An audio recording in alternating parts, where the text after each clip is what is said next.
J'ai vu ma famille voter dans la conversation de groupe, qui devrions-nous laisser sur le carreau ce Noël? Mon nom a obtenu le plus de votes. Maman m'a envoyé un texto, rien de personnel. J'ai souri, j'ai dit, Joyeux Noël, puis j'ai réservé le chalet juste à côté du leur. Ils sont tous devenus silencieux quand je suis arrivé en hélicoptère privé. Ils ont appelé ça une décision familiale, une manière polie de dire que j'avais été exclu de Noël par un vote. Pas d'enfant, pas de mari, pas de place pour moi, apparemment. Je n'ai pas discuté. J'ai juste souri, fait mes valises et loué le chalet d'Aix en Grave-Côté. Quand ils m'ont vu à travers la neige, descendant alors que les pales de l'hélicoptère s'arrêtaient de tourner, personne n'a dit un mot. Et ce silence, c'était ça, les vraies retrouvailles. Si vous n'êtes pas encore abonné à la chaîne, n'oubliez pas de vous abonner, d'exploser le bouton j'aime et de nous dire dans les commentaires d'où vous nous regardez. Le son de mon téléphone a continué de vibrer bien après que j'ai fermé mon ordinateur portable. J'étais assise seule dans mon appartement à Seattle, le genre de nuit froide de décembre où l'air extérieur vrombit contre les fenêtres. Je venais de terminer la conception d'une campagne pour un client technologique, un de ces boulots de dernière minute de fin d'année qui surgissent toujours au moment où vous êtes sur le point de vous verser un verre de vin et de clore la journée. L'éclat de l'écran se reflétait sur le bord du verre alors que je prenais mon téléphone. C'était la discussion de groupe de la famille, Clark Noël 2024. Le nom seul semblait trop joyeux. Habituellement, à cette période de l'année, cela signifiait des dizaines de messages remplis de recettes, de détails de vol et de photos de nièces en pyjama assorties. J'ai ouvert la discussion en m'attendant à cela, mais la première chose que j'ai vue était le message de ma mère, épinglé en haut, le chalet cette année est plus petit, seulement 10 places disponibles. Décidons qui devrait venir pour que ce soit juste pour tout le monde. J'ai éclaté de rire. Qui décide de Noël par un vote? J'ai tapé, attendez, on va sérieusement voter pour savoir qui vient, et j'ai appuyé sur envoyer. Au moment où mon message est apparu, il était déjà enseveli sous un flot de réponses. Liam, mon frère aîné, a envoyé un pouce levé. Vanessa, ma sœur, a écrit, ça me semble juste, nous avons plus d'enfants maintenant, après tout. Puis est venue une traînée d'émojis, cœur, sapin, visage rieur. J'ai attendu que quelqu'un dise je plaisante. Personne ne l'a fait. Des noms ont commencé à apparaître dans une liste à puces. Vanessa, Liam et sa femme, maman et papa, les enfants, quelques plus un. J'ai continué à faire défiler jusqu'en bas. Mon nom n'y était pas. J'ai fixé l'écran, clignant des yeux, la chaleur du vin glissant de travers. J'ai tapé, qui a fait la liste, et j'ai regardé le mot vu apparaître sous chaque nom. Puis le silence. Personne n'a tapé. Une minute entière s'est écoulée. Le message suivant qui est apparu n'était même pas des mots, juste une série d'émojis pouces vers le bas, l'un après l'autre, mon nom à côté de chacun. Je n'ai pas bougé. La discussion a continué au-dessus de moi, passant aux dates de voyage et aux options de location de voiture, comme si de rien n'était. Puis un message privé est apparu de maman, rien de personnel, tu comprends, n'est-ce pas? Le chalet est juste plus petit cette année. Pendant une seconde, j'ai pensé qu'elle l'avait peut-être envoyé à la mauvaise personne. J'ai tapé une réponse, les effacer, en ai commencé une autre, les effacer aussi. Finalement, j'ai juste écrit, Joyeux Noël, maman. Les points de saisie sont apparus puis ont disparu. Elle n'a pas répondu. J'ai posé le téléphone face contre table et me suis penché en arrière dans ma chaise. La ville dehors était calme, à l'exception d'un bus qui s'éloignait du coin de la rue. J'ai pensé à l'ironie, comment j'avais passé la dernière décennie à construire une vie où je n'avais besoin de l'aide de personne, pas même de la leur. J'avais créé ma propre entreprise, remboursé mes prêts étudiants, acheté ce petit appartement avec sa vue sur le détroit, et pourtant, c'est moi qu'ils avaient exclu de Noël par un vote. Un courant d'air de la fenêtre a touché ma nuque. Je me suis levé, je l'ai fermé et je suis resté là un moment, regardant le reflet de mon salon dans la vitre, les faibles lumières de mon petit sapin artificiel vacillant derrière moi. Ce n'est pas la colère qui a frappé en premier, c'était cet étrange mélange d'incrédulité et de reconnaissance. C'était le genre de choses que ma famille ferait, l'habiller en équité, cacher la cruauté derrière un visage souriant. J'ai repris le téléphone, j'ai fait défiler la discussion et j'ai regardé les petites icônes clignoter. Vanessa avait envoyé une photo des nouveaux pyjamas de Noël pour les enfants. Liam a plaisanté sur qui apporterait le vin. Mon nom est resté hors de la liste. Je pouvais presque les entendre en rire, disant que ce n'était pas grave. J'imaginais maman disant à papa que je comprendrais, que j'avais ma propre vie de toute façon.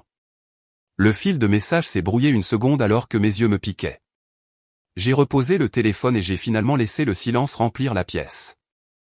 Les gens disent que le silence est vide, mais ce n'est pas le cas.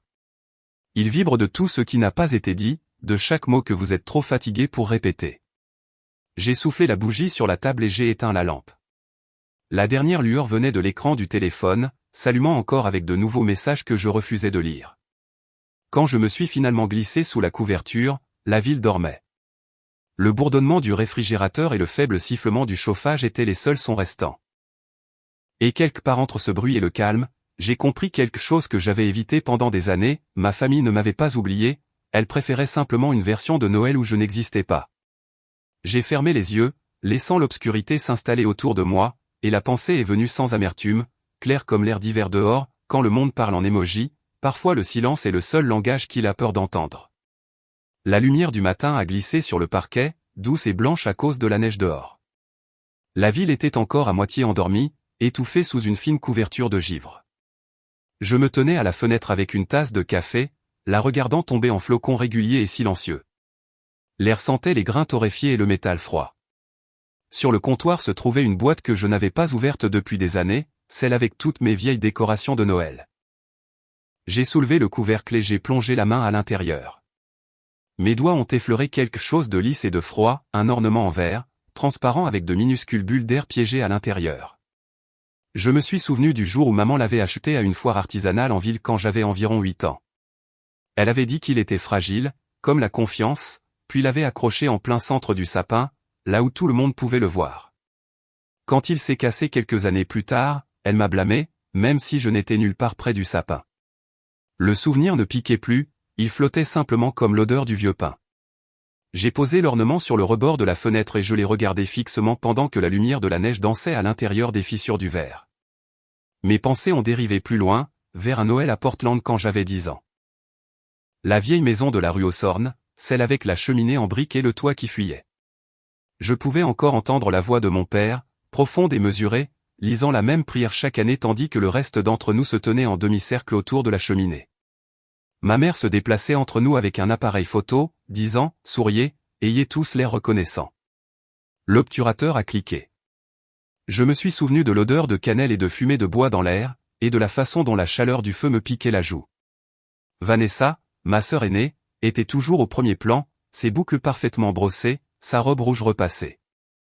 J'étais dans le coin, tenant une serviette humide, essuyant la vaisselle parce que quelqu'un devait le faire. Madison, ne laisse pas tomber les verres, avait dit maman cette année-là sans même me regarder. Laisse Vanessa faire les fragiles. Je n'ai jamais rien laissé tomber. Mais quand les tirages photos sont revenus une semaine plus tard, mon épaule droite manquait sur le cadre, recadré comme si je n'avais jamais été là. À l'époque, j'ai pensé que c'était un accident. Maintenant, je pense que maman avait un don pour la composition. Elle savait exactement quel genre de famille elle voulait que les gens voient. La bouilloire a sifflé, me ramenant au présent. J'ai versé plus de café, ouvert mon ordinateur portable et vérifié le calendrier, échéance, facture, email, tout était net et codé par couleur. La normalité m'a stabilisé. Clark Collective, ma petite agence. Je l'avais construite à partir de rien il y a 4 ans, avec seulement un ordinateur portable d'occasion et 2 clients qui payaient en retard mais croyaient en moi.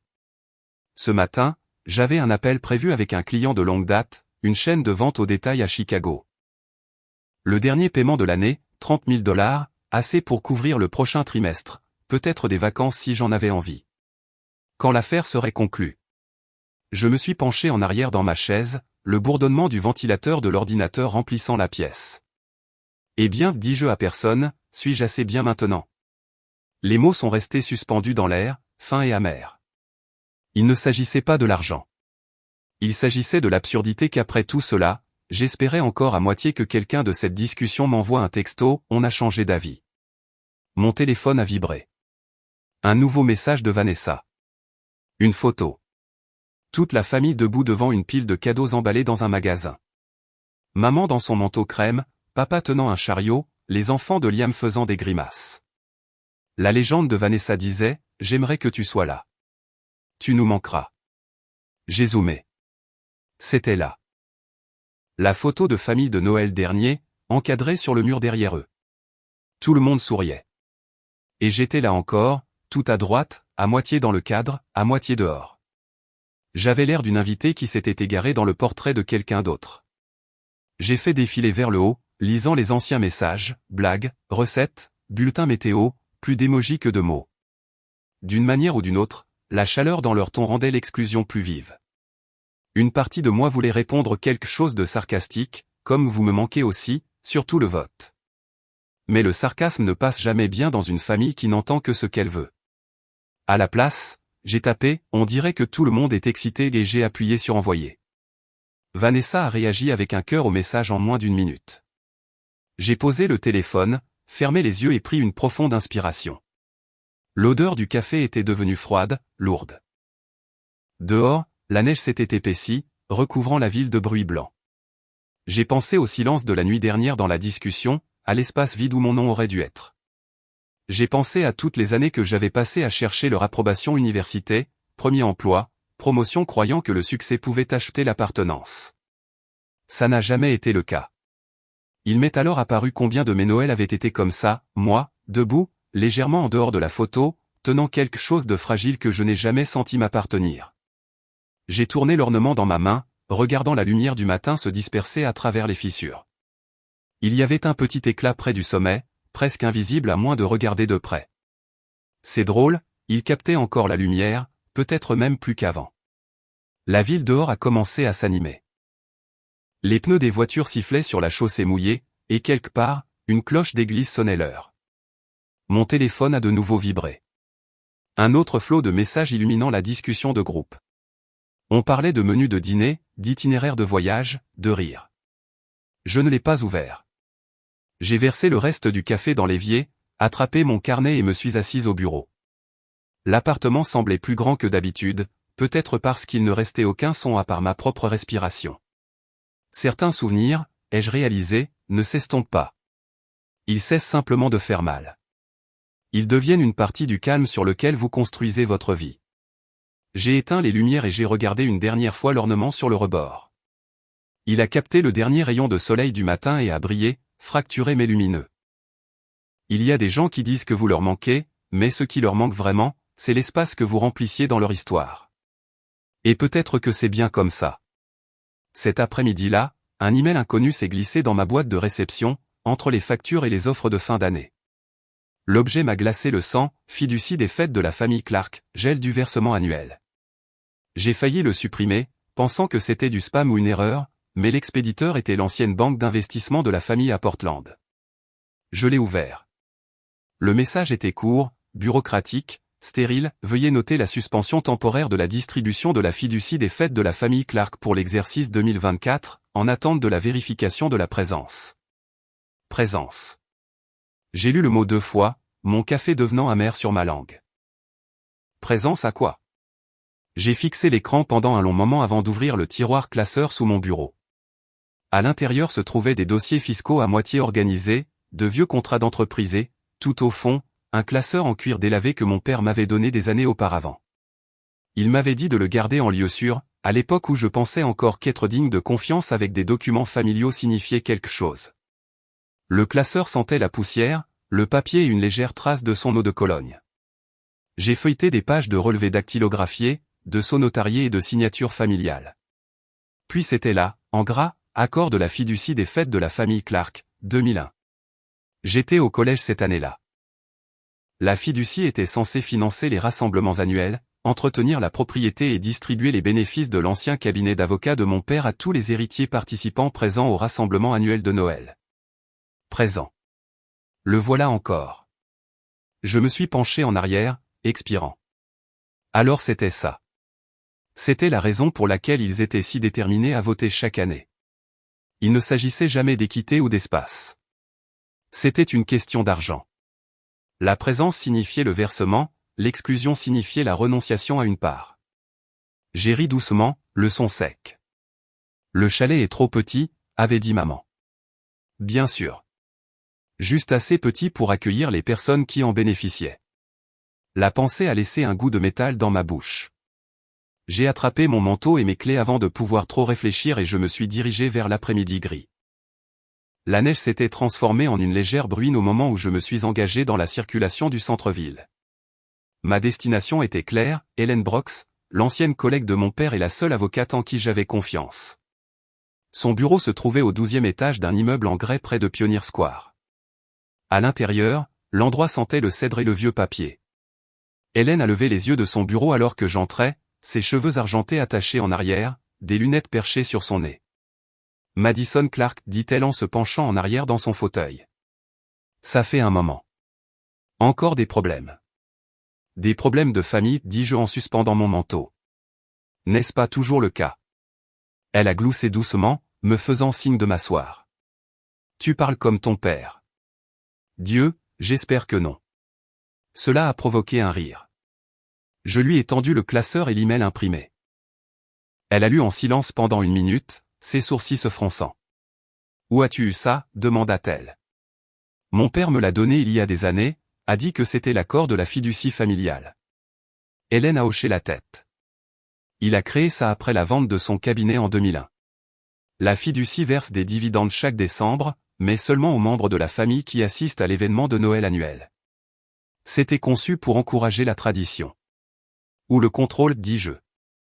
Elle n'a pas discuté. Tu dis qu'ils t'ont exclu par vote cette année? Maman a dit que c'était juste, que le chalet ne pouvait contenir que 10 personnes.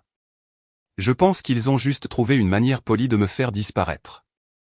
Hélène a soupiré, se tournant vers la dernière page du document. Si vous n'êtes pas présente, votre part est suspendue jusqu'à l'année suivante. Techniquement, ils ne peuvent pas vous retirer entièrement, mais la clause de versement exige une présence physique. Donc ils peuvent me geler sans enfreindre les règles, dis-je. Exactement. Mais il y a quelque chose sur lequel ils n'ont probablement pas compté. Elle a tourné la page et a tapé sur un paragraphe surligné en jaune. La clause exige seulement la présence à l'événement familial, pas dans la résidence principale. Si vous êtes à Aspen, n'importe où sur la propriété, vous êtes considéré comme présente. Ils ne peuvent pas toucher votre part. J'ai cligné des yeux. Vous êtes sérieuse? Très. C'est mal rédigé, franchement, mais juridiquement contraignant. Un lent sourire m'est monté aux lèvres avant que je puisse l'arrêter. Donc, si je suis physiquement là. Même s'ils ne veulent pas de moi à l'intérieur du chalet. Ils ne peuvent pas vous exclure financièrement. Vous serez toujours éligible à votre part. J'ai laissé les mots s'imprégner. Pour la première fois depuis longtemps, quelque chose s'est détendu dans ma poitrine. Hélène m'a étudié, à moitié amusée. Vous préparez quelque chose, n'est-ce pas? J'ai haussé les épaules. Disons simplement que je reconsidère mes projets de vacances. Elle a fait glisser le classeur sur le bureau. Quoi que vous décidiez, soyez prudente. Les querelles de famille peuvent devenir laides, surtout quand il y a de l'argent en jeu. J'ai croisé son regard. Il ne s'agit pas d'argent. C'est une question de principe. Hélène a souri en connaissance de cause. Les principes ne sont que le mot poli pour la vengeance. Je n'ai pas contredit. En rentrant chez moi, la ville brillait, humide et lumineuse sous les lampadaires. La neige s'est transformée en pluie, puis de nouveau en neige alors que je montais la colline vers mon appartement. Le monde avait l'air propre, intact, comme si quelqu'un avait tout repeint. Quand je me suis garé, je ne suis pas monté tout de suite. Je suis resté assise dans la voiture, moteur éteint, regardant les flocons frapper le pare-brise. J'ai pensé à la fiducie, aux années où j'avais versé les cotisations pour les vacances sans poser de questions, croyant que je faisais ma part pour la tradition familiale. Et pendant tout ce temps, c'était un jeu qu'ils avaient maîtrisé, un jeu dont je n'ai jamais connu les règles. Mais maintenant, je les connaissais. Je suis entré, j'ai posé le classeur sur le comptoir et je me suis versé un autre verre de vin. L'appartement semblait différent ce soir-là, plus silencieux, plus lourd, mais pas solitaire. J'ai passé mes doigts sur le titre en relief du classeur, la fiducie des fêtes de la famille Clark. Ils avaient utilisé ce mot, famille, comme une arme, comme un levier, comme une preuve d'appartenance. Mais je n'étais plus impuissante. Je n'avais pas besoin d'une place à leur table. J'avais juste besoin de me tenir sur le même terrain. J'ai souri en moi-même alors que la neige recommençait à tomber dehors, douce contre la vitre. Je n'avais pas besoin d'une place dans leur chalet. J'avais seulement besoin d'une place dans les petits caractères. La neige est tombée épaisse et lourde cette nuit-là, le genre qui brouille les bords de tout ce qu'elle touche. Au moment où je suis arrivé sur le parking de mon immeuble, mon pare-brise était une feuille blanche et la ville s'était tue sous la tempête. Seattle avait rarement l'air aussi propre, aussi immobile. À l'intérieur, j'ai secoué mon manteau et mes bottes, le son de la glace fondante frappant le sol. L'appartement était sombre, à l'exception de la douce lueur du sapin de Noël dans le coin. Il était petit, à peine 1,50 m de haut, décoré de lumière blanche et des mêmes ornements en verre que j'avais gardés de mon enfance. Tout en haut était accrochée une étiquette en argent qui disait « pour moi ». Je suis resté là un moment, à le regarder. Le bourdonnement du chauffage remplissait le silence, le seul rappel que quelque chose était vivant dans la pièce à part moi. La sonnette a retenti, vive et inattendue. La voix de Chloé est passée par l'interphone, « Ouvre, il gèle ». Quand j'ai ouvert la porte, elle est entrée avec une rafale d'air froid et 2 gobelets en papier de chocolat chaud.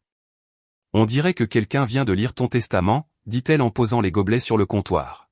« Qu'est-ce qui se passe ?» J'ai hésité, puis je lui ai tendu l'email imprimé de la banque et je lui ai parlé du vote familial, de la fiducie, de tout ce qu'Hélène avait dit cet après-midi-là. Elle a écouté sans m'interrompre, son visage s'adoucissant à mesure que je parlais. Quand j'ai fini, elle s'est appuyée contre le comptoir, secouant la tête. Jésus, Madison. Ils t'ont vraiment exclu par vote. C'est Dieu, je ne sais même pas comment qualifier ça. Prévisible, dis-je. Chloé a froncé les sourcils. Tu ne vas pas vraiment les laisser s'en tirer comme ça, n'est-ce pas? Appelle-les, dis-leur que tu sais. J'ai baissé les yeux sur la vapeur qui s'échappait du chocolat chaud. Non, je n'appelle personne.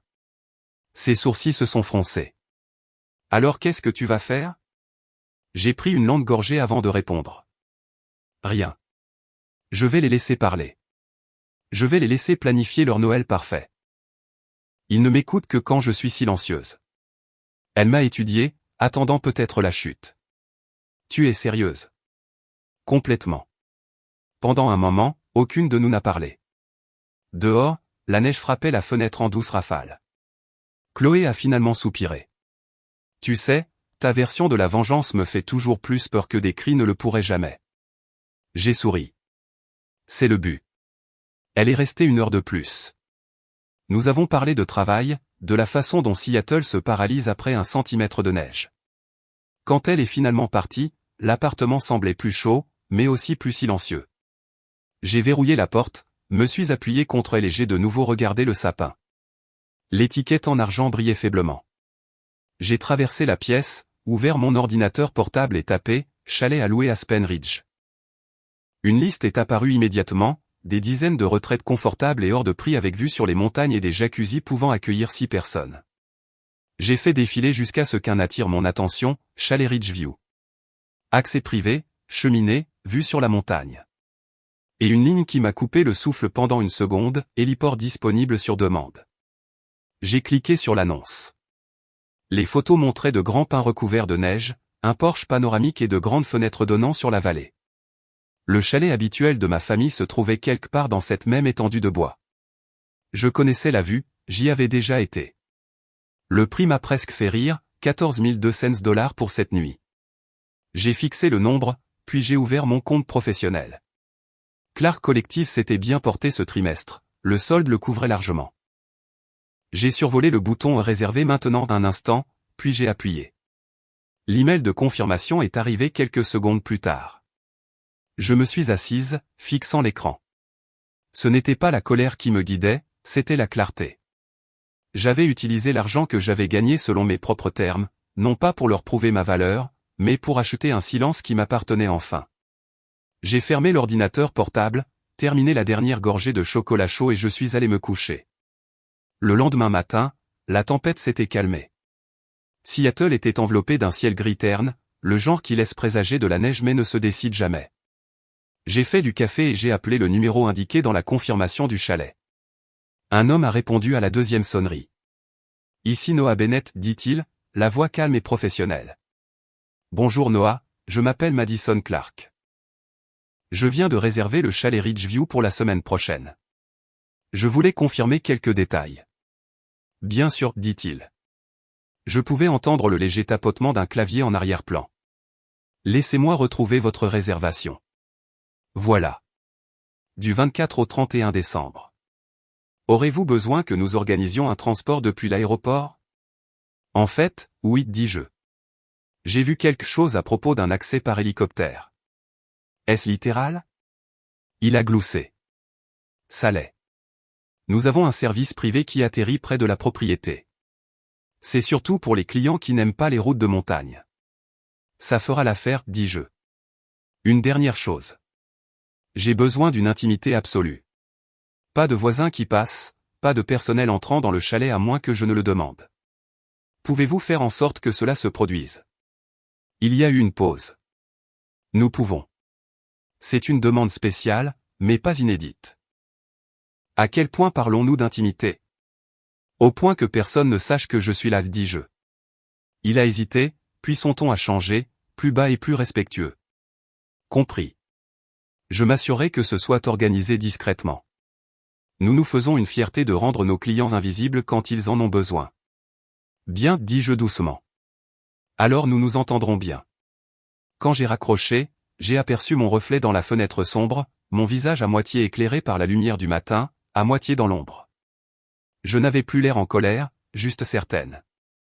J'ai marqué le 24 décembre sur mon calendrier, les mots Aspen Ridge écrits en gras.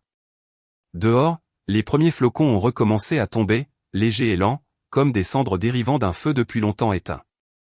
La ville a disparu derrière un rideau de blanc.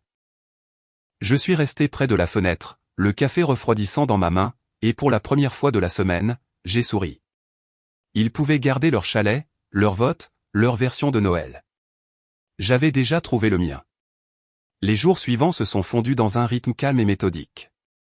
Mon bureau en ville se trouvait au 4e étage d'un entrepôt reconverti, du genre avec des briques apparentes et des fenêtres trop hautes pour leur propre bien.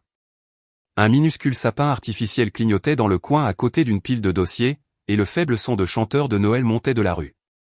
Seattle avait de nouveau ce ciel gris lourd de décembre, bas, silencieux et presque indulgent. Je suis arrivé tôt, plus par habitude que par nécessité. Mes employés avaient déjà commencé leurs vacances, donc l'espace était à moi seul. J'ai allumé l'ordinateur, le doux bourdonnement remplissant le silence, et j'ai ouvert ma liste de contrôle de fin d'année. Finaliser les paiements des clients, fait. Transférer les primes des employés, fait. Réserver le chalet d'Aspen Ridge, fait. Confirmer l'affrètement de l'hélicoptère, fait. Examiner les documents du fonds fiduciaire, en cours. J'ai fait défiler la feuille de calcul, cochant des cases une par une. Il y avait une satisfaction à regarder les tâches disparaître, comme essuyer de la poussière sur du verre. On m'avait dit pendant tant d'années que je ne finissais pas les choses, que je ne tenais pas mes engagements, que je ne m'engageais pas. Maintenant, chaque coche ressemblait à une réfutation silencieuse. Le téléphone a vibré sur mon bureau. Un SMS d'un numéro intitulé Emily Nièce. Tante Mads, je voulais juste que tu saches que j'ai voté pour toi, mais ils ont dit que ça ne comptait pas parce que j'ai moins de 18 ans. Je trouve ça stupide. J'ai fixé le message pendant un long moment, un sourire se dessinant au coin de ma bouche. L'innocence de ce message me faisait presque mal. J'ai répondu, merci, ma chérie. Je vais bien.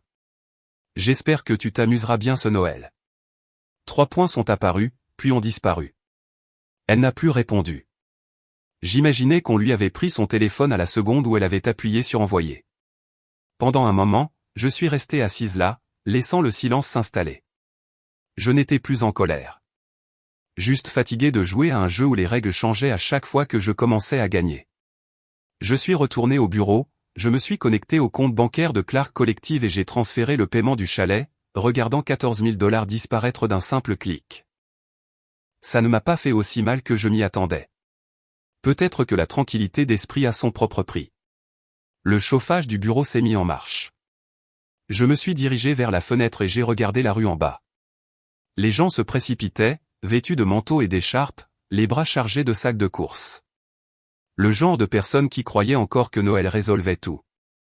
Mon téléphone a de nouveau sonné, le nom s'affichant sur l'écran comme un test dont je connaissais déjà la réponse, maman. Je l'ai laissé sonner 2 fois avant de répondre. Salut, maman. Sa voix est venue, douce, prudente. Je voulais juste prendre de tes nouvelles, ma chérie. On n'a pas eu de tes nouvelles depuis quelques jours. Tu vas bien? Je vais bien, dis-je. Bien. Tu as l'air occupé. Tu travailles, je suppose? Toujours. Il y a eu une pause, le genre qui précède le moment où quelqu'un choisit de dire la vérité ou de rester poli. Tu sais, nous n'avons jamais eu l'intention de te blesser, dit-elle finalement. C'est juste que les choses sont compliquées. Tu comprends, n'est-ce pas? Bien sûr, dis-je. Complètement. Merveilleux. Eh bien, je voulais juste dire que tu nous manqueras cette année. Je suis sûr que vous aurez beaucoup de compagnie, dis-je, gardant un ton léger. Le chalet a l'air plein. Une autre pause. Je pouvais presque entendre son sourire se crisper. Oui, il l'est. L'espace était un peu limité. L'histoire de ma vie, dis-je avant de pouvoir m'en empêcher. Sa voix a vacillé. Qu'est-ce que c'était? Rien. Joyeux Noël, maman. J'ai raccroché avant qu'elle ne puisse me le dire en retour. Le silence qui a suivi semblait plus lourd que la neige dehors. Je me suis appuyé contre le bureau, expirant lentement. Puis j'ai jeté un coup d'œil à la pile de courriers non ouverts à côté du moniteur. Une enveloppe se démarquait, papier crème, écriture rouge. Je l'ai prise. Une carte de Noël de mes parents. Le devant disait, la famille, c'est pour toujours. À l'intérieur, il y avait une note imprimée générique sur l'amour et la gratitude, avec mon nom griffonné à l'encre bleue en bas. J'ai retourné la carte et j'ai fixé le dos blanc pendant un moment avant de murmurer. Pour toujours, si tu y as ta place. Je l'ai posé face contre table sur le bureau. Parfois, la famille n'est pas un lien. C'est un contrat que personne ne se souvient d'avoir signé. J'ai pris une profonde inspiration et je suis retourné à ma liste de choses à faire. J'aimais l'ordre. Les tâches ne mentent pas, ne rejettent pas la faute. Les tâches sont accomplies. Cet après-midi-là, j'ai terminé la paie, programmé les réunions du mois prochain et même vidé ma boîte de réception, chose que je n'avais pas faite depuis des années. Il y avait une satisfaction calme à fermer chaque onglet. Quand la lumière dehors a commencé à baisser, j'ai décidé d'emballer les quelques cadeaux que j'avais achetés. Pas pour quelqu'un d'autre, juste de petites choses pour moi, un nouveau livre, une bougie, une écharpe que je voulais depuis des mois. Je les ai étalés sur la table basse, j'ai emballé chacun dans du papier craft ordinaire et je les ai attachés avec de la ficelle rouge. Pas d'étiquette, pas de ruban, pas de fausse joie. Sauf pour un. Sur celui-là, j'ai écrit d'une écriture en boucle, au silence. Il était parfaitement centré sous mon sapin, la plus petite boîte de toutes. En le regardant, les lumières de la ville se reflétaient faiblement contre la vitre. Quelque part en ville, je pouvais entendre de faibles klaxons et des rires. Le monde avançait, ignorant qu'une petite guerre avait déjà commencé derrière les portes closes d'une famille. J'ai versé un verre de vin et je suis resté près de la fenêtre jusqu'à ce que le ciel devienne indigo. Mon téléphone est resté silencieux sur la table, comme je le voulais. Ils pouvaient avoir leur bruit. J'avais choisi mon calme. Dehors, la neige a recommencé, lente et douce, tombant à un rythme qui correspondait à ma respiration. Il y a une paix à savoir que vous n'avez plus rien à prouver. Pas d'excuses, pas d'explications, pas d'essai de se réinsérer dans une image qui n'a jamais été faite pour vous. Juste le silence, stable et certain.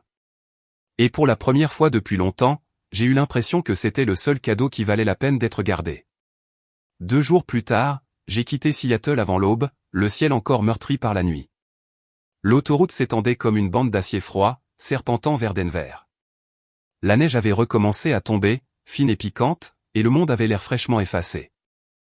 J'aimais le calme qui accompagnait la conduite, pas de notifications, pas de bavardage, juste le bourdonnement régulier du moteur et mes propres pensées pour compagnie.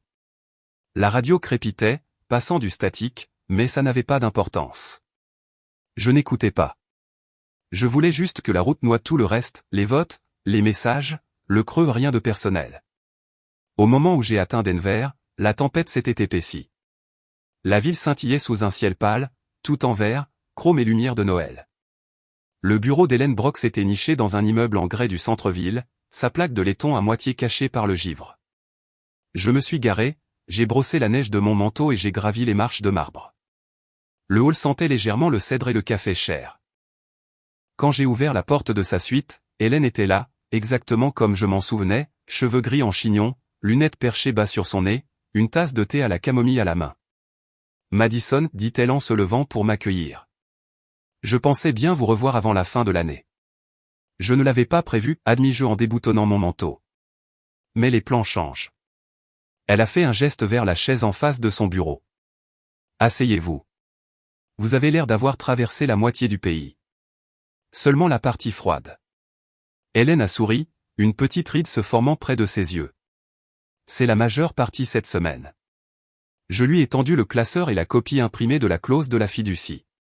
Elle a ajusté ses lunettes et a parcouru la page, ses lèvres bougeant légèrement pendant qu'elle lisait. Alors, dit-elle en posant les papiers. Votre famille prévoit un autre Noël à Aspen. Sans moi. Elle a hoché la tête lentement. Je m'en doutais. Ils pensent que si je ne suis pas là, ils peuvent à nouveau suspendre ma part. Un nom de moins pour partager le gâteau. Hélène a siroté son thé. Techniquement, ils le peuvent, si vous êtes absente. C'est pour ça que je suis venu vous voir. Qu'est-ce qui compte comme absente? Hélène a souri faiblement, le genre de sourire que les avocats ont quand ils savent qu'ils sont sur le point de réécrire le monde de quelqu'un. La fiducie définit la présence de manière large. Elle ne spécifie pas que vous devez séjourner dans le chalet familial. Vous devez simplement être présente à Aspen pendant le rassemblement annuel. Si vous y êtes, vous avez légalement droit à votre part. J'ai haussé un sourcil. Même si je ne suis pas invité? Surtout dans ce cas, dit-elle. Ils ne peuvent pas invoquer l'exclusion si vous remplissez les conditions. Je me suis penché en arrière, croisant les bras. Et s'ils essaient de protester? Elle a tourné la page, faisant glisser un nouveau formulaire vers moi. Vous voudrez ça. C'est une déclaration de présence notariée. Une preuve de présence, comme nous l'appelons. S'il dépose une plainte, cela garantit que votre présence est reconnue en vertu de la fiducie. Tout ce dont vous avez besoin est un témoin, un horodatage et une photo ou un enregistrement GPS vérifiant que vous étiez sur la propriété d'Aspen Ridge le 25 décembre. J'ai regardé le formulaire, mon reflet se déformant sur le papier brillant. Vous faites paraître ça si simple. Le ton d'Hélène s'est adouci. C'est juridique, Madison, pas émotionnel. C'est ce qui le rend simple. J'ai pensé à la discussion de groupe de ma famille, aux émojis souriants, aux pouces vers le bas à côté de mon nom. Pensez-vous qu'ils seront en colère? Je pense qu'ils seront embarrassés, dit-elle. La colère vient plus tard. Cela m'a fait rire doucement, presque malgré moi. Heureusement que je ne prévois pas de faire une scène. Bien sûr que non, dit Hélène, mais ses yeux brillaient. On n'a jamais besoin d'élever la voix pour être entendu. J'ai signé les papiers, mon écriture stable. Elle les a tamponnés avec son sceau, le son vif et final. Quand ce fut fait, Hélène s'est levée et m'a raccompagné à la porte. Madison, dit-elle doucement, vous n'avez pas à continuer de prouver que vous appartenez à cette famille. Parfois, il suffit juste d'exister en dehors de leur version de celle-ci. Je ne prouve rien, dis-je. Je documente. Son rire m'a suivi dans le couloir. C'est ce que disent tous mes meilleurs clients. Dehors, le vent s'était levé, balayant les trottoirs et secouant des morceaux de neige des arbres. J'ai resserré mon écharpe et je suis sorti dans le froid. Ma voiture était à un pâté de maison, couverte d'une fine couche de blanc. J'ai brossé le pare-brise, suis monté et j'ai démarré le moteur. Le chauffage a toussé avant de se mettre en marche. Je suis resté assise là un moment, regardant la neige tourbillonner dans les phares, puis j'ai sorti mon téléphone. Mes doigts ont hésité sur l'écran avant que je ne tape un court message à Noah Bennett, changement de plan. J'arriverai le 24 au lieu du 25. Il a répondu presque instantanément, pas de problème. Je ferai préparer le chalet. Le temps est imprévisible cette semaine, donc plus tôt pourrait être plus judicieux de toute façon. J'ai envoyé un rapide merci et j'ai jeté le téléphone sur le siège passager. La radio s'est ranimée, captant une station de Noël locale au milieu d'une chanson. Silent Night, bien sûr. La mélodie a rempli la voiture, lente et creuse, faisant écho sur les vitres. J'ai traversé les lumières de la ville, me dirigeant vers l'autoroute, la chanson me suivant comme un souvenir que je n'avais pas demandé. Quand j'ai atteint la route ouverte, j'ai augmenté le volume, laissant les mots se fondre dans le son des pneus sur la neige. Silent Night, Holy Night. J'ai souri en moi-même, le genre de petit sourire privé qui n'atteint pas les yeux. Silencieuse, murmurai-je, goûtant le mot. Parfait. Les montagnes se profilaient au loin, sombres contre la lumière déclinante. Pour la première fois depuis des années, je ne me dirigeais pas vers ma famille. Je me dirigeais vers moi-même. Et pour une fois, cela semblait être la bonne direction. Au moment où j'ai atteint Aspen Ridge, le ciel s'était replié en un gris profond, lourd de neige. La route serpentait vers le haut à travers de grands pins, leurs branches ployées sous des couches de blanc. Mon Range Rover a rampé sur le dernier tronçon de la route de montagne jusqu'à ce que le GPS bip doucement, destination en vue. Le chalet Ridgeview était niché au bord d'une pente, une lumière chaude se déversant de ses fenêtres dans l'après-midi qui s'assombrissait. Une volute de fumée s'élevait paresseusement de la cheminée, se mêlant à la douce chute de neige. Il ressemblait exactement aux photos, calme, isolé, trop parfait pour sembler réel. Noah Bennett attendait près du porche, emmitouflé dans une parka sombre, son souffle visible dans le froid. Il m'a fait un signe de la main alors que j'entrais. « Vous devez être Madison Clark, dit-il avec un sourire. Bienvenue dans le coin le plus calme d'Aspen. C'est exactement ce que j'espérais, dis-je en sortant. L'air m'a frappé, vif, propre et assez fin pour être goûté. Il m'a aidé à porter mes bagages sur les marches, ses bottes crissant sur le bois. À l'intérieur, le chalet était tout ce dont je n'avais pas réalisé avoir besoin. L'air sentait le pin et la fumée de bois, un feu brûlait doucement dans la cheminée en pierre. Les planchers craquaient sous le poids des années, mais tout semblait solide, sûr. Noah m'a tendu les papiers de location à signer, son ton désinvolte. La plupart des gens viennent ici pour déconnecter, mais si vous avez besoin du Wi-Fi, le mot de passe est Ridgeview 24. Et je devrais probablement mentionner que vos voisins de l'autre côté de la vallée sont les Clark. Ils ont loué le North Lodge pour la semaine. Grande famille, beaucoup de bruit, bien qu'il m'ait dit qu'il visait un Noël plus paisible cette année. Les coins de ma bouche se sont soulevés. Je m'assurerai qu'ils obtiennent exactement cela. Il a ri, ne comprenant pas, et m'a tendu les clés. Si vous avez besoin de quoi que ce soit, mon numéro est sur le dossier de bienvenue. Une dernière chose, dis-je. Personne n'a besoin de savoir que je suis là. Il a hésité une seconde, puis a hoché la tête. Compris. Intimité totale. Nous avons quelques clients qui veulent ça. Quand la porte s'est refermée derrière lui, le silence est revenu si complètement qu'il m'a surprise. Je suis resté là, fixant le feu vacillant, puis j'ai expiré et j'ai senti le poids de la semaine écoulée glisser de mes épaules, morceau par morceau. J'ai déballé lentement, ordinateur portable, appareil photo, vêtements d'hiver, une petite boîte avec mon ornement à l'intérieur. Sur la cheminée, je l'ai placé à côté d'une bougie, un rituel privé. J'ai allumé le haut-parleur Bluetooth, laissé une playlist de jazz feutré flotter dans le chalet et j'ai ouvert mon ordinateur portable. L'écran s'est allumé, le petit espace familier et rassurant. J'ai fini d'envoyer des factures, approuvé un dernier virement et vérifié les comptes de fin d'année de mon entreprise. Même après tout ce qui s'était passé, les chiffres semblaient bons, stables, solides. Le monde en dehors de ma famille fonctionnait toujours très bien. Même quand ils m'ont exclu, le monde me payait toujours à temps. J'ai fermé l'ordinateur portable, me suis versé un verre de vin et je me suis dirigé vers la fenêtre. La neige avait repris, douce et infinie, comme un rideau qui s'abaissait sur tout ce qui avait précédé. On a frappé à la porte, ce qui m'a surprise. Quand j'ai ouvert, une jeune femme se tenait là en uniforme du personnel, les joues rougies par le froid. Elle tenait un panier de bois de chauffage. « Bonsoir, dit-elle. Monsieur Bennett m'a demandé de déposer ça avant que la tempête ne reprenne. » Merci, dis-je en le prenant. Elle a souri, jetant un coup d'œil derrière moi dans le chalet. Bel endroit, hein? Je travaillais au chalet des Clark il y a quelques années. Grande famille, un peu intense. J'ai forcé un sourire poli. Ça semble correspondre. Ils ont mentionné quelque chose plus tôt quand je livrais des fournitures, a-t-elle continué, baissant la voix. Ils ont dit qu'ils avaient exclu quelqu'un cette année. Je n'ai pas demandé, mais les histoires de famille, j'imagine. Je les regardais, impassible. Tout le monde a besoin d'une pause parfois. Elle a ri maladroitement, hochant la tête. C'est bien vrai. Joyeux Noël. Quand elle est partie, j'ai fermé la porte doucement et je me suis appuyé contre elle, le panier de bois de chauffage entre mes mains. Pendant un moment, je suis resté là, écoutant la neige taper contre les fenêtres. J'ai posé le bois à côté de la cheminée, me suis versé un autre verre de vin et je me suis assise sur le canapé en cuir. Le jazz bourdonnait doucement, un saxophone jouant quelque chose de lent et de doux. Mon corps s'est enfoncé dans les coussins, l'épuisement me rattrapant par vagues. La nuit s'est étendue tranquillement. Dehors, le ciel s'est assombri en un bleu marine, le genre qui n'existe qu'en hiver. De l'autre côté de la vallée, de faibles lumières dorées ont commencé à scintiller. Le chalet de ma famille. J'ai reconnu le contour instantanément. Ils avaient choisi le même chaque année depuis avant que je ne puisse conduire. Pendant un moment, j'ai juste regardé.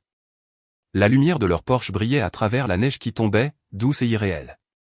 Une ombre est passée devant la fenêtre, probablement ma mère arrangeant les choses juste comme il faut. Puis une autre, Vanessa, probablement en train de gérer ses enfants. Quelque part à l'intérieur, j'imaginais des rires, le tintement de la vaisselle, le son de mon père racontant une histoire que personne ne voulait réentendre mais que tout le monde faisait semblant d'apprécier. Je pouvais presque l'entendre à travers la vitre, l'écho de ce qui était autrefois ma vie. J'ai pris mon verre de vin, l'ai tenu à la lumière et j'ai souri faiblement. Ils voulaient la paix et le calme, murmurai-je, et c'est exactement ce que je leur donnerai. Le vent s'est levé dehors, secouant les pins. La neige s'est à nouveau épaissie, de doux flocons tourbillonnant comme des cendres dans la lueur de la lumière du porche. J'ai laissé le feu s'éteindre doucement, son crépitement remplissant le silence. De l'autre côté de la vallée, les lumières de leur chalet brûlaient plus fort, dorées et bruyantes contre l'obscurité. Je les imaginais levant leurs verres, riant, célébrant le Noël parfait sans moi. J'ai penché la tête en arrière contre le canapé, fermé les yeux et laissé la chaleur se répandre en moi. Ils riaient sur la terre ferme. J'attendais le ciel. Le matin de Noël est arrivé avec un vent qui hurlait à travers les arbres. Je me suis réveillé au son de ses coups contre les fenêtres, faisant tomber des plaques de neige du toit. Quand j'ai ouvert la porte, le monde extérieur était un mur de blanc, si épais qu'il avalait le son. Les marches du porche avaient disparu sous une nouvelle congère. Je suis resté là 1 minute, juste à respirer. Le froid brûlait dans mes poumons, propre et presque punitif.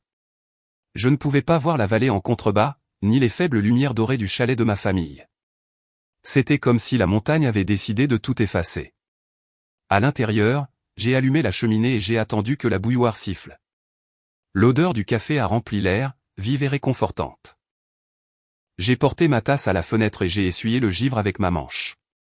Des flocons de neige tourbillonnaient devant la vitre, captant la lumière du feu. Sur la table, mon ordinateur portable clignotait avec un nouvel email. C'était d'Hélène.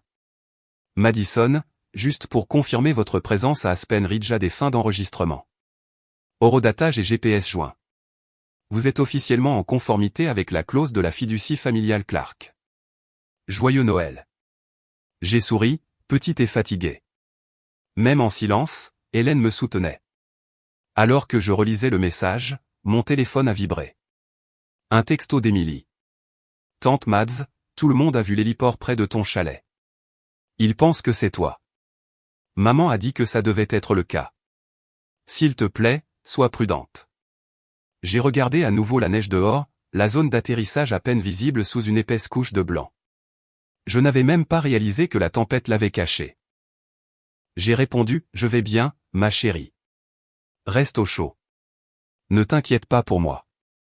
Moins d'1 minute plus tard, mon téléphone s'est de nouveau allumé, mais cette fois, ce n'était pas Emily. C'était maman. J'ai hésité avant de répondre. La dernière fois que nous avions parlé, sa voix avait été mielleuse. Pas maintenant. Madison, dit-elle au moment où j'ai décroché, son ton tendu. Es-tu à Aspen? J'ai pris une gorgée de café. Bonjour, maman. Joyeux Noël. Ne fais pas ça. N'agis pas comme si c'était normal. Je profite juste du paysage, dis-je. C'est magnifique ici. Tu es près de nous, n'est-ce pas? Emily a dit qu'elle a vu un héliport près d'un chalet proche d'une autre. Tu sais que ce n'est pas approprié. Pourquoi pas? Je ne suis pas sur votre propriété. Je n'ai enfreint aucune loi. Je voulais juste passer Noël quelque part de paisible. Son souffle s'est coupé. Tu es venu ici pour causer des problèmes. C'est de ça qu'il s'agit, n'est-ce pas? Nous punir. Maman, dis-je calmement, si je voulais te punir, tu le saurais. Pendant un moment, il n'y a eu que le son du statique. Puis elle a dit, plus doucement maintenant, ton père est furieux. Il pense que tu essaies de nous humilier. En louant un chalet? En faisant une scène? Je ne fais pas de scène, dis-je. Je m'occupe de mes affaires. C'est peut-être ça le problème. Je l'ai entendu inspirer brusquement. Tu n'as pas le droit de déformer ça, Madison. Tu as toujours rendu les choses difficiles, toujours eu besoin de prouver quelque chose. Ne peux-tu pas juste laisser passer un Noël? Bien sûr, dis-je doucement. Tu l'as déjà fait. La ligne est devenue silencieuse. J'ai fixé le téléphone pendant un long moment avant de le poser sur le comptoir. La tempête hurlait dehors, comme si la montagne elle-même avait une opinion. 1 heure s'est écoulée avant le prochain appel. Cette fois, d'un numéro inconnu. J'ai répondu, sachant exactement qui c'était.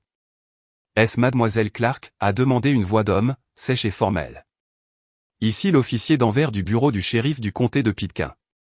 Nous avons reçu une préoccupation de votre père concernant les limites de propriété. Puis-je vous demander où vous séjournez? J'ai presque ri. Chalet Ridgeview. Vous pouvez vérifier le registre de location. Tout est légal. Compris, dit-il, l'air légèrement embarrassé. Désolé de vous déranger. Le temps est trop mauvais pour que nous montions de toute façon. Pas de problème. Joyeuse fête, officier. J'ai raccroché et j'ai laissé échapper un lent soupir. Mon téléphone a de nouveau vibré, presque instantanément. Une notification par email d'Hélène. Vient de recevoir un avis du conseiller juridique des Clark. Je les ai informés que votre présence est documentée et légale. Il leur a été conseillé de ne pas poursuivre d'autres actions. Vous êtes couverte. Profitez de votre café. Je pouvais l'imaginer souriant derrière son bureau. La pensée m'a fait rire pour de vrai cette fois. Je suis retourné près de la cheminée, la chaleur m'enveloppant. La tempête dehors s'était aggravée, même les grands pins étaient courbés bas. J'ai mis ma playlist de jazz, Miles Davis remplissant la pièce de notes lentes et enfumées qui se mariait parfaitement avec le crépitement du feu. Je me suis assise sur le tapis avec ma tasse, regardant la neige danser dehors. Pour la première fois de la journée, j'ai laissé tomber mes épaules. Ils m'avaient traité de fardeau, mais c'était leur propre règle. Ils étaient enterrés sous leur propre peur de perdre le contrôle. Je ne leur avais donné que ce qu'ils avaient créé, un système trop lourd à porter, sous lequel ils finiraient par s'effondrer. J'ai pensé à la voix de maman, cassante de colère, à papa faisant les 100 pas derrière elle, regrettant déjà son appel à la police. Quelque part de l'autre côté de la vallée, j'imaginais les deux assis dans leur chalet parfait, prétendant que tout allait bien tout en vérifiant leur téléphone toutes les 5 minutes. Je n'avais pas besoin de les voir pour savoir que le silence s'était installé, épais, dans leur maison. Dehors, la neige s'est de nouveau adoucie, la tempête perdant de son tranchant. L'air est devenu argenté à la lumière du début d'après-midi. Je me suis allongé sur le canapé, la couverture chaude autour de moi.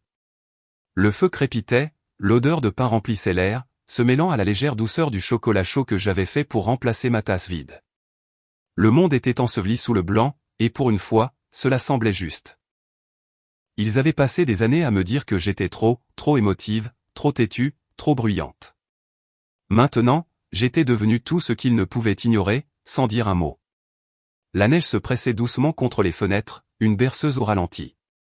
J'ai laissé mes yeux se fermer, la lueur du feu douce contre mon visage. Ils avaient leur Noël. J'avais la paix. Cette nuit-là, le monde extérieur était redevenu silencieux. La tempête était enfin passée, laissant une immobilité lourde qui semblait presque sacrée. J'étais assise près du feu avec mon ordinateur portable ouvert, tapant des emails de remerciements aux clients qui avaient porté mon entreprise à travers une autre année. Ma boîte de réception était calme, mon esprit clair, et pour la première fois depuis des jours, j'ai presque oublié qu'il y avait une famille à moins d'1 kilomètre qui prétendait que je n'existais pas. Puis mon téléphone s'est allumé sur la table. Émilie. Son message est arrivé dans un flot de mots. Tante Mads, j'ai envoyé les captures d'écran de la discussion de groupe à mon amie. Je n'en pouvais plus. Elle a dit que les gens devraient savoir ce qu'ils t'ont fait. Je me suis figé, le relisant 2 fois.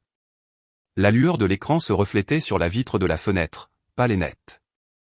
Dehors, la neige ressemblait à un miroir du ciel. J'ai répondu lentement, ne fais rien qui pourrait te causer des ennuis, s'il te plaît. Tu n'as pas besoin de mener ce combat pour moi. 3 points sont apparus, puis ont disparu. Elle n'a plus répondu. J'ai fermé l'ordinateur portable et je suis restée assise là, en silence, fixant les braises dans la cheminée. Je ne savais pas ce qu'elle avait fait exactement, mais une partie de moi savait déjà que cela avait déclenché quelque chose de plus grand que ce que nous pouvions arrêter, l'une comme l'autre. Quand je me suis réveillé le lendemain matin, mon téléphone vibrait, appels, messages, notifications empilées comme des dominos qui tombent. La première alerte venait d'un site d'information locale que je ne reconnaissais pas. Le titre disait « La famille qui a exclu sa propre fille de Noël par un vote ». J'ai cliqué, mon estomac se nouant alors que je faisais défiler. L'article citait des sources anonymes et des captures d'écran, claires, indéniables, de la discussion de groupe d'il y a 2 semaines. Les mots de ma mère, les émojis de mes frères et sœurs, le message rien de personnel. Il y avait mon nom, flouté mais évident. À midi, c'était partout. L'histoire a d'abord touché Reddit, puis Twitter, où elle a explosé sous le hashtag Justice pour Madison. Des milliers de commentaires ont afflué, qualifiant cela de Noël le plus cruel de tous les temps, des exils des temps modernes, de drame familial toxique à son apogée. Je n'étais pas tagué, mais je n'en avais pas besoin. Ma boîte de réception s'est remplie de demandes d'interview, de messages de sympathie, même d'agents littéraires flairant une opportunité de mémoire sur la guérison. Je n'ai répondu à aucun d'eux. En début d'après-midi, cela a atteint la chaîne de télévision locale de Portland. Le segment était court, juste 2 présentateurs lisant le titre avec ce mélange de curiosité et de désapprobation réservé aux potins qui semblent moraux. Une famille respectée de Portland accusée d'avoir exclu sa fille d'un rassemblement de Noël après un vote familial. Ils ont montré une photo floue de mes parents à un gala de charité l'année dernière. La légende, les Clark, quand la tradition tourne au toxique. J'ai regardé depuis le canapé, le café refroidissant dans ma main, et je n'ai absolument rien ressenti. De l'autre côté de la vallée, je pouvais voir du mouvement à leur chalet, des silhouettes passant rapidement devant les fenêtres, des rideaux tirés. La neige dehors brillait faiblement sous le pâle soleil, mais la maison semblait sombre, plus petite en quelque sorte. Mon téléphone a de nouveau sonné. Maman. Je l'ai laissé aller sur la messagerie vocale. Puis un autre appel, Vanessa. J'ai répondu à celui-ci. Tu es contente maintenant, a-t-elle lancé, sans même prendre la peine de dire bonjour. Sa voix s'est brisée à mi-phrase. Sais-tu ce que tu as fait? Maman pleure depuis ce matin, papa parle à des avocats. Je n'ai rien fait, dis-je tranquillement. Émilie a envoyé ces messages parce que tu l'as laissé penser que c'était bien de prendre ton parti. Je ne lui ai pas demandé de faire ça. Eh bien, félicitations quand même. Tu as eu ce que tu voulais. Tout le monde pense que nous sommes des monstres. J'ai regardé par la fenêtre, regardant la neige glisser d'une branche d'arbre. Peut-être, arrêtez de leur donner des raisons de le penser. Dieu, tu es impossible, a-t-elle marmonné, puis elle a raccroché. Le silence après l'appel semblait épais, plus lourd que la tempête ne l'avait été. J'ai posé le téléphone et j'ai de nouveau regardé vers leur chalet. Un morceau de tissu, un drapeau peut-être, flottait violemment dans le vent, à moitié arraché de son mât. Pendant un long moment, je l'ai juste regardé. Le vent a tiré et finalement, il s'est libéré, dégringolant la colline avant de disparaître dans le blanc. J'ai pris une autre gorgée de café froid et j'ai posé la tasse. La playlist de jazz s'était terminée des heures auparavant, et le seul son restant était le lent crépitement du feu. Je n'ai pas revérifié les nouvelles. Je n'en avais pas besoin. L'histoire n'était plus la mienne. Elle appartenait désormais au monde. Quelque part à Portland, la Ligue des femmes, celle que maman présidait depuis 15 ans, a discrètement supprimé sa photo de leur site web. Son téléphone devait s'allumer comme un sapin de Noël. Ailleurs, un voisin lisait probablement l'article à voix haute pendant un brunch, secouant la tête en disant qu'elle avait toujours soupçonné que quelque chose n'allait pas avec cette famille. J'imaginais maman debout dans la cuisine du chalet, serrant son téléphone, les larmes coulant, tandis que papa essayait de contrôler la situation et que Vanessa faisait les 100 pas en arrière-plan, répétant des excuses pour un scandale qu'il ne pouvait pas étouffer. Je ne l'ai pas célébré.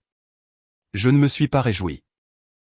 Je suis juste resté assise là, sentant le poids de la chaleur du feu contre mes jambes, le froid de la vitre contre mon épaule, l'étrange équilibre de chaleur et de froid qui reflétait tout ce qui était en moi. Quand le téléphone a de nouveau vibré, un autre texto de Vanessa est apparu. « Es-tu satisfaite ?» Maman s'effondre. J'ai fixé le message, puis j'ai tapé une ligne, je n'ai pas écrit cette histoire. Après une pause, j'ai ajouté, j'ai juste arrêté de la couvrir. Puis j'ai supprimé le message avant de l'envoyer.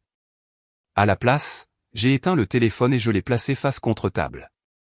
Dehors, le vent a repris, dispersant la neige sur le porche, les flocons dansant comme des cendres. La lumière de leur chalet s'est encore atténuée jusqu'à être à peine visible à travers le blanc. Ils avaient passé toute leur vie à essayer de contrôler le récit, et maintenant il leur avait échappé. Je n'avais pas écrit un seul mot. J'avais simplement laissé la vérité parler d'elle-même. L'après-midi du 26, la tempête s'était enfin calmée. Les nuages se sont levés des montagnes comme un rideau, et la lumière du soleil s'est déversée sur la neige jusqu'à ce que tout scintille comme si c'était fait de verre. L'air était vif et humide, plein de cette odeur de propre qui ne vient qu'après un blizzard. J'ai enfilé mon manteau, enroulé mon écharpe 2 fois autour de mon cou et je suis sorti. La neige crissait sous mes bottes, fondant sur les bords là où le soleil avait déjà commencé son travail silencieux. Aspen Ridge était presque méconnaissable par rapport à la veille. Pas de vent, pas de chaos, juste le calme. Le chemin descendait en courbe vers le chalet des Clark. Je n'avais pas l'intention d'y aller, pas vraiment, mais mes pieds continuaient de suivre la pente. Peut-être la curiosité, peut-être quelque chose de plus petit et de plus difficile à nommer. À mi-chemin, j'ai vu du mouvement près du porche. Une silhouette en blanc, immobile. Ma mère. Elle portait un manteau de laine assorti à la neige, ses cheveux parfaitement coiffés bien que son visage paraisse pâle et usé. Pendant un moment, elle ne m'a pas vu. Elle regardait la vallée, les bras enroulés étroitement autour d'elle. Derrière elle, à travers la vitre, j'ai aperçu mon père faisant les 100 pas près de la fenêtre. Les lumières à l'intérieur étaient faibles, et il évitait de regarder dehors. Quand elle m'a finalement remarqué, tout son corps s'est raidi. Je me suis arrêté à quelques mètres, l'espace entre nous semblait plus large que la montagne. « Tu n'aurais pas dû venir ici, dit-elle, la voix mince. »« Je ne venais pas, dis-je. Je me promenais. » Sa bouche s'est crispée. « Alors continue de marcher. » J'ai failli le faire. Mais ensuite, elle a fait un pas en avant, et quelque chose en moi a refusé de bouger. « Tu as humilié cette famille, dit-elle, sa voix tremblant non de colère, mais d'épuisement. Tu nous as transformés en spectacle. Sais-tu ce que les gens disent? Oui, dis-je tranquillement. Et tout est vrai. Elle a secoué la tête. Personne ne mérite ça. Tu penses que ça te rend heureuse? Non, dis-je. Mais au moins, je n'ai plus à faire semblant. Ses lèvres se sont entr'ouvertes, puis se sont refermées. Elle avait l'air plus vieille à ce moment-là, plus petite. Le vent s'est levé, soulevant ses cheveux derrière elle. La porte du chalet a grincé en s'ouvrant. Vanessa est sortie, les joues rougies par le froid, les bras croisés sur sa poitrine. « Maman, rentre, dit-elle, puis elle m'a repéré. »« Bien sûr, a-t-elle marmonné. »« C'est toi. » J'ai croisé son regard mais n'ai rien dit. Elle s'est approchée, la neige grinçant sous ses bottes. « Que veux-tu, Madison? Tu as l'attention de tout le monde. Tu as ta vengeance. Qu'est-ce qu'il reste d'autre? Rien, dis-je. Je voulais juste me tenir là où vous avez dit qu'il n'y avait pas de place pour moi. La mâchoire de Vanessa s'est crispée. Ce n'est pas ce que nous voulions dire. C'est exactement ce que vous vouliez dire. Elle s'est arrêtée à quelques pas, son souffle visible entre nous. Pendant une seconde, j'ai pensé qu'elle pourrait réellement s'excuser. Au lieu de cela, elle a détourné le regard, marmonnant, « Tu déformes toujours tout. » La voix de maman a brisé le silence. Assez, Vanessa. Vanessa a hésité, puis s'est retournée et est rentrée vers le chalet, les épaules rigides. Quand la porte s'est fermée, maman et moi étions de nouveau seuls. Elle m'a regardé pendant un long moment. « Tu étais gentil avant, dit-elle doucement. Avant tout ça. Je le suis toujours, dis-je. Vous avez juste arrêté de le voir. » Elle a dégluti, les yeux brillants. Je n'ai jamais voulu que ça en arrive là. Moi non plus. Sa main a tressailli à son côté, comme si elle voulait me tendre la main.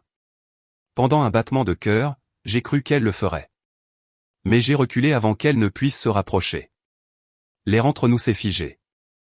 J'ai passé des années à attendre que tu me serres dans tes bras en premier, dis-je.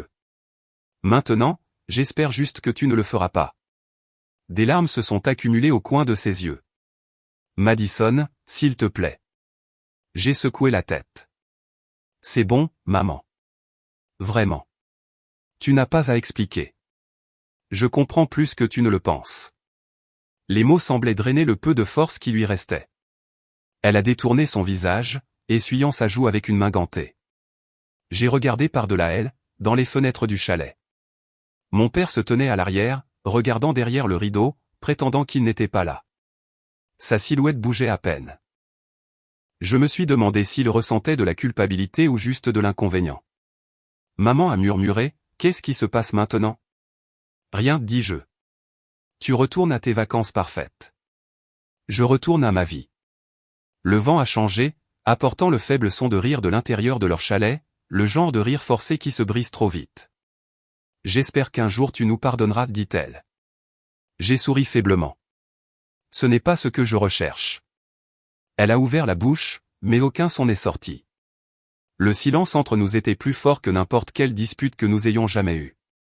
Après un moment, je me suis retourné et j'ai commencé à remonter la colline. Mes bottes s'enfonçaient dans la neige molle, chaque pas laissant une marque creuse qui se remplissait à nouveau en quelques secondes. Je n'ai pas regardé en arrière. La lumière du soleil avait commencé à s'estomper, les bords du ciel virant au doré. Le froid me mordait la peau, mais je ne me suis pas pressé. Derrière moi, je pouvais entendre sa respiration, douce, inégale, puis plus rien du tout. Au sommet de la pente, je me suis arrêté une fois, regardant en arrière. Le chalet des Clark se tenait, immobile et petit contre le blanc. Une carte postale parfaite. Pendant des années, cette maison avait signifié l'appartenance. Maintenant, elle ressemblait juste à un autre bâtiment avec ses lumières allumées, essayant de paraître chaleureux. Je me suis détourné et j'ai continué à marcher. La neige crissait sous mes bottes, le seul son à des kilomètres à la ronde. J'avais passé la majeure partie de ma vie à courir après une étreinte qui ne viendrait jamais. Maintenant, tout ce que je voulais, c'était de la distance. Cette nuit-là, la lumière du feu peignait les murs en or. La tempête était passée, laissant un silence si complet que je pouvais entendre chaque craquement du bois qui brûlait. J'étais assise, recroquevillée sur le canapé, enveloppée dans une couverture. Le seul son était le bourdonnement du chauffage et le faible sifflement de la neige fondant contre la fenêtre. Mon téléphone a vibré à côté de moi. Un nouveau message d'Hélène. Je l'ai ouvert et lu, le fonds fiduciaire a été examiné. Votre part reste intacte. Ils ne peuvent pas la contester sans violer leurs propres termes. Félicitations, Madison. Joyeux Noël. J'ai laissé échapper un souffle que je n'avais pas réalisé que je retenais. Le soulagement est venu tranquillement, pas triomphant, juste immobile.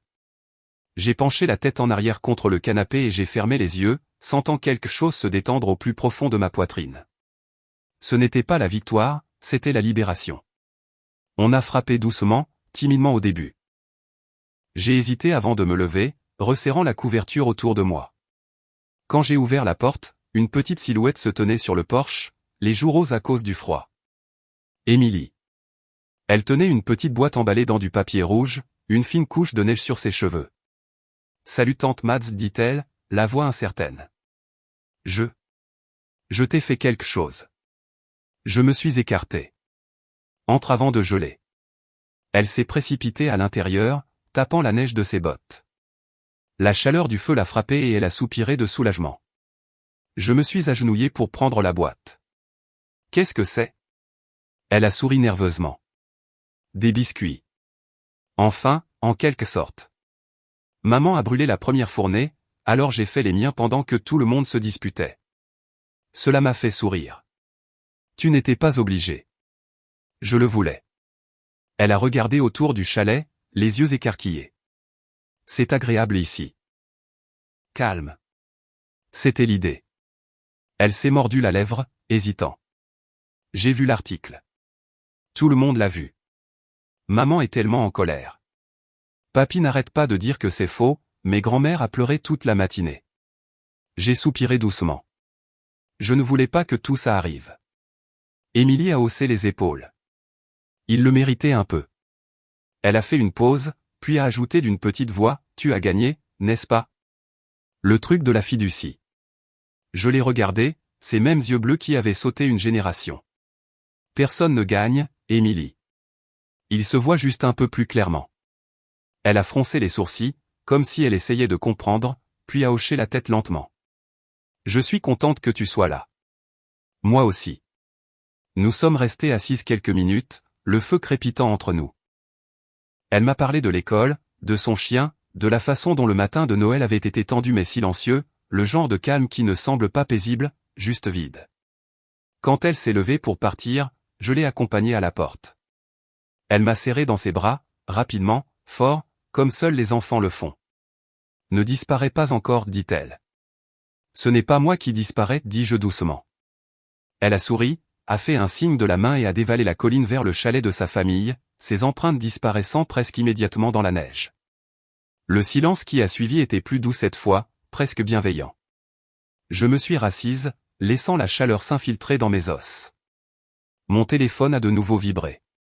Noah, l'hélicoptère est en route. Le temps est clair. Vous prévoyez toujours de partir ce soir? J'ai fixé le message, puis j'ai répondu « Oui, merci ». Il a répondu « 10 minutes ».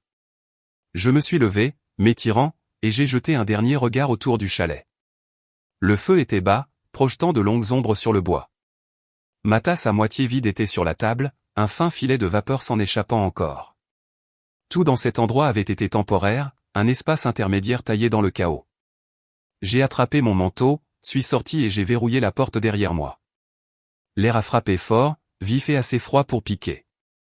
La neige scintillait sous la lumière du porche, de minuscules diamants éparpillés sur le sol. Au loin, j'ai entendu le faible bruit des pales d'un rotor. Le son s'est amplifié, plus profond, vibrant à travers la nuit immobile. Noah est apparu près de la clairière, une lampe de poche à la main. « Bonsoir, mademoiselle Clark » a-t-il crié par-dessus le vent. « Votre transport est prêt. » Timing parfait, dis-je, criant par-dessus le bruit. Il a proposé de prendre mon sac, mais j'ai secoué la tête. Je l'ai. Nous avons marché vers l'espace ouvert où l'hélicoptère attendait, ses pales découpant des arcs de lumière dans l'obscurité. L'air fouettait mes cheveux, froid contre mon visage. Avant de monter à bord, je me suis retourné. De l'autre côté de la vallée, le chalet de ma famille était sombre, pas une seule fenêtre allumée. Pour la première fois depuis des années, je n'ai pas ressenti cette attirance familière envers lui, cette douleur de vouloir être vu. Au lieu de cela, je me sentais calme, détaché, entière. Ils voulaient un Noël paisible. Je leur avais donné exactement cela, leur propre silence qui leur était renvoyé. Je suis monté dans l'hélicoptère, le pilote hochant la tête et saluant alors que la machine décollait. La neige tourbillonnait sous nous, un tourbillon de lumière blanche et de vent. Le chalet a rapetissé en dessous, d'abord Ridgeview, puis le leur, deux petites formes dans une vallée de neige sans fin. Plus nous montions, plus tout devenait silencieux. Le monde en bas s'est estompé en un seul balayage de blanc et d'or, comme la dernière page d'une histoire qui s'était déjà racontée. Je me suis penché en arrière, j'ai fermé les yeux et j'ai respiré. La justice, ai-je réalisé, ne rugit pas toujours. Parfois, elle murmure. Le soleil s'est glissé au-dessus de l'horizon alors que l'hélicoptère fendait l'air fin et froid. La lumière s'est répandue sur les montagnes, transformant la neige en or liquide. Je me suis penché vers la fenêtre, regardant le monde s'étendre en dessous, Aspen Ridge, les rivières gelées, les minuscules chalets qui ressemblaient à des jouets éparpillés sur le blanc. Quelque part là en bas se trouvait la famille Clark, ou ce qu'il en restait. Ils voulaient que je parte. J'ai simplement choisi de m'élever au-dessus d'eux. La voix du pilote a crépité dans le casque, nous serons au-dessus de Denver dans environ 20 minutes, puis en route pour Seattle. J'ai hoché la tête, bien qu'il ne puisse pas voir mon sourire. Mon reflet dans la vitre semblait plus doux que prévu, comme si la montée avait soulevé plus que juste l'altitude. Quand les montagnes ont finalement cédé la place à la ville, le monde est passé du blanc au gris. Les autoroutes ont remplacé les crêtes, les feux de circulation au lieu des arbres. Au moment où nous avons atterri, il était presque midi. J'ai remercié le pilote, j'ai attrapé mon petit sac et je suis entré dans le bourdonnement feutré du terminal de l'aéroport. Le voyage de retour s'est déroulé sans incident, un vol de correspondance, une tasse de café brûlé et la satisfaction tranquille de l'anonymat. Personne ne savait qui j'étais ici, personne ne se souciait de la femme dont la famille l'avait exclu de Noël par un vote. C'était paisible. Seattle m'a accueilli avec de la bruine, comme toujours. Les rues brillaient, humides et familières, alors que le taxi serpentait pour retourner à mon immeuble. Quand j'ai ouvert la porte de mon appartement, l'air à l'intérieur semblait exactement comme je l'avais laissé, encore légèrement parfumé au pin de l'arbre dans le coin. La lumière du matin filtrait à travers les stores, rayant le sol d'or. Sur le comptoir de la cuisine se trouvait une seule enveloppe, posée proprement contre la cafetière. Mon voisin avait dû la récupérer pendant mon absence. L'écriture sur le devant m'a glacé le sang. Celle de ma mère, en boucle et précise. L'adresse de l'expéditeur indiquait Portland, Oregon. Pendant un long moment, je suis resté là, l'enveloppe à la main, traçant l'encre de mon nom. Puis j'ai glissé un doigt sous le seau et j'ai déplié la lettre à l'intérieur. Le papier était de couleur crème, légèrement taché. Son écriture était inclinée vers la droite, familière et soignée. Madison, nous n'avons jamais eu l'intention que les choses aillent aussi loin. Nous avions tort, mais nous ne savions pas comment le dire. Tu as toujours été plus forte que nous. C'est peut-être pour ça que nous craignons que tu cesses d'avoir besoin de nous. J'espère qu'un jour tu comprendras que l'amour ne se manifeste pas toujours de la bonne manière. Nous essayons d'apprendre. Amour, maman. Les mots étaient simples. Pas de grandes excuses, pas d'excuses, juste une tentative tranquille de quelque chose d'humain. Je l'ai lu 2 fois, puis je l'ai plié soigneusement et je l'ai posé sur le comptoir. Mes mains ne tremblaient pas. Il n'y avait plus de colère à ressentir, pas de victoire à savourer, juste une petite paix inattendue. Je me suis dirigé vers la fenêtre et j'ai ouvert les stores. La ville s'étendait en dessous, grise, vivante, honnête. Les gens se déplaçaient sur les trottoirs, emmitouflés dans des manteaux, serrant des tasses de café, et essayant de traverser leur propre vie. C'était étrange comme tout semblait ordinaire après le genre de semaine qui pouvait vous changer pour toujours. Je me suis appuyé contre la vitre, laissant le froid s'infiltrer à travers ma manche. Quelque part au-dessus de la ligne d'horizon, un faible grondement a percé le bruit. Un hélicoptère a survolé la baie, se dirigeant vers l'ouest, vers le détroit. Je l'ai regardé jusqu'à ce qu'il disparaisse derrière les nuages. Le pardon n'arrive pas toujours sous forme de mots. Parfois, c'est juste le calme qui suit quand on cesse d'avoir besoin de réponses. Je me suis retourné vers l'appartement, la faible odeur de la bougie de la semaine dernière flottant encore dans l'air. Les lumières du sapin clignotaient paresseusement, la moitié d'entre elles déjà grillées. J'ai pensé à le démonter, puis j'ai décidé de le laisser quelques jours de plus. Tout n'avait pas à se terminer proprement. Certaines choses étaient destinées à s'estomper lentement. J'ai repris la lettre, relisant la dernière ligne une fois de plus. Nous essayons d'apprendre. Peut-être que c'était suffisant.